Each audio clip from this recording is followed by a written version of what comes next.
penjara habis perkosa santrinya. Tahu tidak? Tahu tidak? Tapi kalau ditanya, hei, kenapa anakmu masuk penjara? Anakku masuk penjara karena bela Al-Quran. Bangga tidak? Bangga. Bagus tidak? Bagus. Kenapa anakku masuk penjara? Anakku masuk penjara karena bela Allah dan Rasulnya.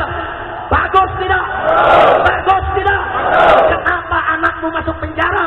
Anakku masuk penjara karena melawan judi dan minuman keras. Bagus tidak? Bagus. Bagus tidak? Bagus. Takbir.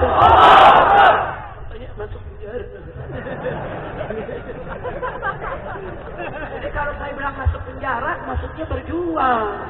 Walaupun resikonya masuk penjara. Kira-kira jelas tidak?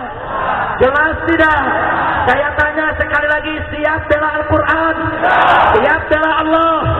Siap bela Rasul? Takbir! Itulah sebabnya, saudara, kenapa kami menolak di Jakarta orang kafir jadi gubernur.